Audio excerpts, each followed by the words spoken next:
வளர்பிறை சேனல் நேயர்களுக்கு வணக்கம். இன்றைக்கி நம்ம ஒரு முக்கியமான இடத்த பற்றி தான் நான் ஷேர் பண்ண போகிறேன். பழனிக்கு போய் முருகனை தரிசிக்கலாம், நம்ம ஐயனை தரிசிக்கலாங்கும்போது பக்கத்தில் என்ன டெம்பிள் இருக்குதுன்னு பார்க்கும்போது தான் எனக்கு இந்த சித்தர் பீடம் தெரிஞ்சிச்சு. கனகம்பட்டி சித்தர் அப்படின்னு சொல்லுவாங்க, அழுக்குமுட்டை சாமியார்னு கூட சொல்லுவாங்க. பழனிக்கும் கனகம்பட்டிக்கும் 8 கிலோமீட்டர் தொலைவில் தாங்க. இங்கே 2 முக்கியமான இடம் இருக்குது. ஒன்று அவர் வாழ்ந்த இடம், இன்னொன்று அவரோட ஜீவ சமாதி. இப்போ நீங்கள் பார்த்துட்டு இருக்கிறது அவரோட பிறந்த இடம். இந்த இடத்த பார்த்துட்டு நீங்கள் பக்கத்துலேயே ஒரு 1.5 கிலோமீட்டர் டிஸ்டன்ஸ்லேயே ஜீவசமாதி இருக்குது, அங்கே பார்க்கலாம். இல்லை ஜீவசமாதியை பார்த்துட்டு இந்த இடத்தையும் பார்க்கலாம். ஆனால் இது ரெண்டுத்தையுமே பார்க்குறதுங்கிறது சிறப்பு. இங்கே அன்னதானம் கூடமும் இருக்குது. அவர் வாழ்ந்த அந்த வீடு, கட்டல் எல்லாமே இருக்குது. நீங்கள் அன்னதானத்திற்கு கான்ட்ரிபியூட் பண்ணலாம். அன்னதானம் அங்கே சாப்பிடவும் செய்யலாம். 3 வேளை தொடர்ந்து அன்னதானம் வழங்கப்படும் தினமும். இந்த பிளேஸை பார்த்து முடித்ததுக்கப்புறமா ஜீவ சமாதிக்கு போனோங்க. அங்கே ஜீவ சமாதி பார்த்திங்கன்னா 2 சிறப்பு விஷயங்கள் இருக்கும். நம்ம ஜீவ சமாதிக்கு போனாலே நம்ம லைஃப்பில் இருக்க கர்ம வினைகள் தானாகவே கரைஞ்சு போயிடும் அப்படின்னு சொல்லுவாங்க. அதில் 2 விஷயம் நீங்கள் பண்ணுறது மூலிமா கரையும். ஒன்று அந்த மரத்துக்கிட்ட இருக்கிற கல் அடுக்கி வைக்கிறங்கிறது செயல்.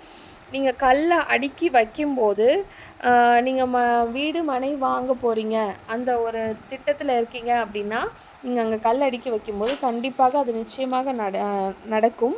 அடுத்து ஜீவ சமாதி கிட்ட பிரார்த்தனைக்காக எல்லாரும் அரிசி பிரார்த்தனை நிறைவேறினதுக்கப்புறம் அரிசி மூட்டை தானம் பண்ணுவாங்க.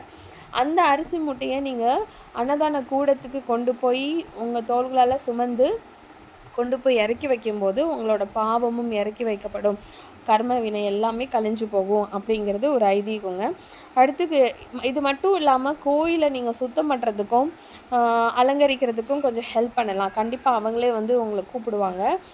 நீங்கள் கேட்டாலும் ஓகே சொல்லுவாங்க. அந்த மாதிரி விஷயத்துக்கு நீங்கள் ஹெல்ப் பண்ணிங்கன்னா உங்களுக்கு நல்ல பலன் கிடைக்கும். இங்கே ஒரு முக்கியமான சிறப்பம்சம் என்ன அப்படின்னா, ஜீவ சமாதிக்கு நம்ம அங்கே போய் வழிபடுற சிறப்பு அம்சம் அப்படின்னு நான் பார்த்ததில்ல. அங்கே போயிட்டு வந்தாலே ஒரு நிம்மதி தானாகவே மனசுக்கு பிறக்குங்க. அது இல்லாமல் இப்போ ஒருத்தவங்க உடம்பு சரியாமல் இருக்காங்க, அவங்க உடம்பு சரியாகணும் அப்படின்னு நீங்கள் நினச்சிங்க, உங்களுக்கோ இல்லை உங்கள் சொந்தக்காரங்களுக்கோ நினச்சிங்கன்னா அவங்களோட ஜாதகத்தை எடுத்துகிட்டு போய் அந்த ஜீவ சமாதி கிட்ட வச்சு மேலே வச்சு சாமி கும்பிட்டு எடுத்தோன்னா அந்த ஜாதகரோட கெட்ட நேரங்கள், அந்த கெட்ட தலையெழுத்து மாற்றப்படும். அவர் உடல்நிலை, அவரோட பொருளாதார நிலை, அவரோட வாழ்க்கை நிலை எல்லாமே நல்ல விதத்தில் மாறும் அப்படிங்கிறது அசைக்க முடியாத நம்பிக்கை. அது நடந்துட்டும் இருக்குது. நாங்கள் கண்கூடாவும் பார்த்தோம். ஸோ இங்கே அன்னதானமும் வழங்கப்படுறாங்கங்க. நீங்கள் போயிட்டு காலையில் வெள்ளனை போயினா கூட அங்கே அன்னதானம் சாப்பிட்டுக்கலாம். 3 வேளையும் அன்னதானம் கொடுக்குறாங்க. இது மட்டும் இல்லாமல் கோசாலையும் இருக்குங்க. இங்கே கோசாலையும் இருக்குங்க. நீங்கள் பசுக்காக அகத்திக்கீரையும் வாழைப்பழமும் அங்கேயே விற்கிறாங்க. நீங்கள் வாங்கி கொடுத்தா கூட அதுவும் மிகப்பெரிய புண்ணிய செயலாக கருதப்படுது. அன்னதானத்துக்கு நீங்கள் உங்களால் முடிஞ்ச உதவியும் செய்யலாம். இப்போ காமிச்சிட்ருக்கிறது தான் மரத்து கீழே இந்த கல்லெல்லாம் தான் நம்ம அடுக்கி வைப்போம்.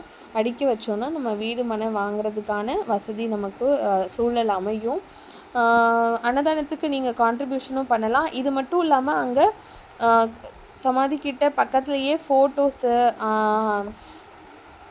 வசனங்கள் கூட விற்கிறாங்க. வசனங்கள்னால் நம்ம சித்தர் சொன்ன வசனங்கள் எல்லாமே விற்கிறாங்க. அதை வாங்கி நம்ம வீட்டில் வச்சு வழிபடலாம் அப்படின்னு. அந்த ஃபோட்டோ, ஐயாவோட ஃபோட்டோவை எப்படி வழிபாடு பண்ணால் வடக்கு செவத்தில் மாட்டி 3 தீபங்கள் ஏற்றணும். 3 தீபங்கள், நல்லெண்ணெய் தீபம் 3 தீபம் ஏற்றி பச்சை திரி போட்டு 3 தீபங்கள் ஏற்றி வழிபட்டிங்கன்னா கண்டிப்பாக சக்ஸஸ் லைஃப்பில் இருக்குங்க. இது ஃபார் ஷியோர். கண்டிப்பாக உங்கள் லைஃப்பில் ஒரு நல்லது நடக்கும், நல்ல மாற்றம் நடக்கும். கண்டிப்பாக வெற்றி நிச்சயம். நம்ம பழனிக்கு போய் ஐயனை தரிசனம் செய்யணும்னு நீங்கள் முடிவு பண்ணும்போது கண்டிப்பாக கனகம்பட்டி சித்தரையும் பார்த்துட்டு போயிருங்க. உங்கள் லைஃப்பில் ஒரு நல்லதொரு மாற்றம் நடக்கும். 2 நம்ம சித்தர் தரிசனமும் ஐயன் பழனியப்பன் முருகன் தண்டாயுதபாணி சுவாமியும் பார்த்தீங்கன்னா வாழ்க்கையில் மிக சிறப்பு பெறலாம். கண்டிப்பாக நிச்சயம்.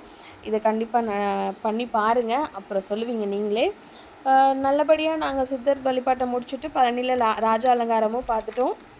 மற்றொரு முக்கியமான தகவலுடன் அடுத்த வீடியோவில் சந்திக்கிறேன். நான் உங்கள் சசிகலா. நன்றி.